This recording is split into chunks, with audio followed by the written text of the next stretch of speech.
I've been all over the world. That was certainly my most interesting welcome and introduction. Thank you. Tell you something else really interesting about this dinner. As I've been traveling the globe, and Aish HaTorah is in many different continents, countries, languages, all over the globe. I've been to many dinners, and usually when I come to a dinner, one of the questions that I ask is, who's being honored? Because as Jews, we always choose someone who's a leader and honor them at the dinner. And I was told that in Aish, South Africa, that here we don't have any one honoree.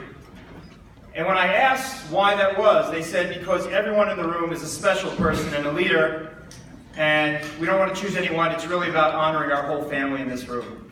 And having been here, this is my second time here, having spent Shabbat at Aish HaTorah, spending a lot of time with many of you in the room, I think that's very true. I think that the general Aish community and the South African community here is incredibly warm, welcoming, and they're really a community that we should all be modeling ourselves after. And I want to thank you personally for opening your hearts to me on this second trip that I made down here. This past Shabbat in Shul, we read one of the more exciting parshas, one of the more exciting Torah portions, where it talks about Noah, and the flood and the ark. And what caused the flood, if you read the verses in the commentaries, what caused the flood was the fact that people did not respect one another. People stole from one another, they beat up one another, they killed one another. And God, in His infinite wisdom, said that He could not have a world like that, and He decided to start over. And He took Noah and his family, put them in an ark, and saved them.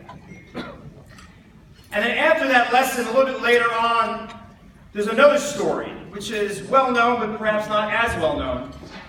And that's called the story of the Tower of Babel, the Babylon Tower. And this is the story where everyone united to build a very large tower, and they went to the top of the tower to take on God, to fight God. And in the end, God dispersed them, etc. And the question that I had and many people had is, we understand the issue, what went wrong with the generation of Noah, to not respect your fellow man or woman, to hurt them, to steal from them. Our community, our society can't exist like that. But here with this tower, they had to come together. And when people come together, and in Hebrew we call it achdut, oneness, coming together, usually it should turn out well. How come it was such a disaster? This past summer, on my summers, my wife runs a summer camp in New York for young women.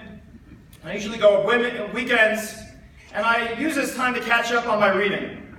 And I order all kinds of interesting books. And at one point, my son, who checks, we have an Amazon account that delivers the books, and he checks it, and he comes in with a horrified look on his face. And I said, "What's wrong?" He said, "Well, I just saw what you're ordering." I said, "Well, what's wrong with that?" He said, "I think we're now on every watch list in America." I'll tell you why. I ordered 2 books which I had never read. One was A Communist Manifesto by Karl Marx, and the other was Mein Kampf by Adolf Hitler. And I ordered those 2 books because I had never read them in the original. And people always quote them, they talk about them, but I wanted to understand these 2 books that changed the world so many years ago for the worse. Millions of people in Germany and Russia died as a result of those books. And I wanted to read them and I wanted to understand. And as I read both books, I found one common thread between the 2 of them, which is they were not about building, they were about destroying. They were all about what was wrong in the world and what had to be removed and what had to be thrown out and what had to be destroyed. And we, the Jews, were amongst those topics. And so getting together in achdut, and when people come together, in general is a good thing, unless your sole purpose is to destroy. Unless your sole purpose is to go out and wipe the earth of people. As Jews, we understand that coming together is about building and growth. And we are at risk. Because so many people, for hundreds of years, we have literally taken it on the chin no matter where we've gone. And we're going to hear an amazing speaker tonight who has fought back. And we must fight back. And Aish has always been there to fight back. Aish HaTorah in 2001, after the Intifada, we created Hasbara fellowships so university students could come to Israel to learn how to fight back on their campus. We have always been in the fight. But if we are only about the fight, that's not good enough. To continue generation after generation, it has to be about more than fighting back. It has to be about who we are and what's in our hearts. I'd like to leave you with a story. This happened a few weeks ago, around the time of Sukkot. I was in Israel, and a lot of our students, they come and go depending on their schedules. Some go back to university, they stay, some of them months, some of them years.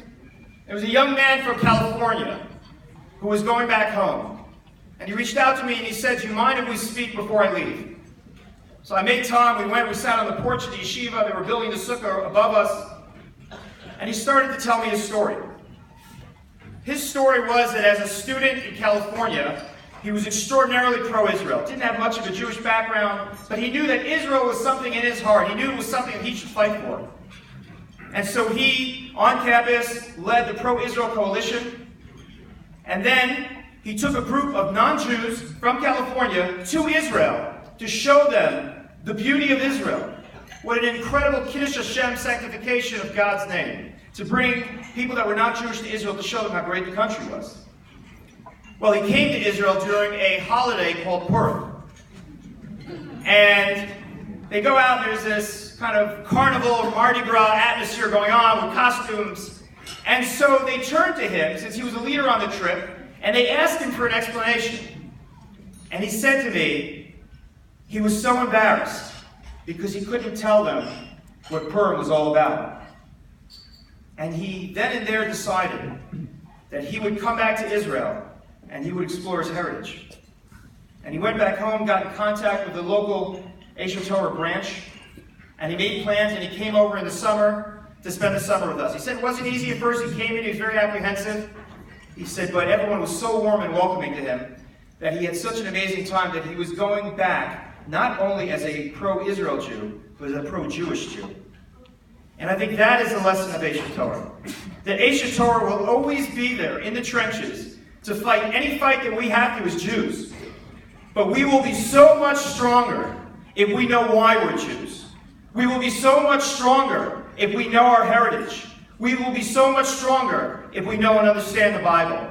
And Aish HaTorah in this country and countries around the world, and certainly in Jerusalem where I invite all of you to come and spend time with us, we will be open. We have one main goal, and that is for every Jew in the world to study Torah, to make it accessible. And if you walk into our building in Jerusalem, any day of the week, 9 to 5, you'll find a classroom open, and you'll be welcomed with open arms. Thank you so much for everything you're doing here, your amazing Rabbi Rebbitzins, the people of the board, and all of you in this room. You're all really true heroes of the Jewish people.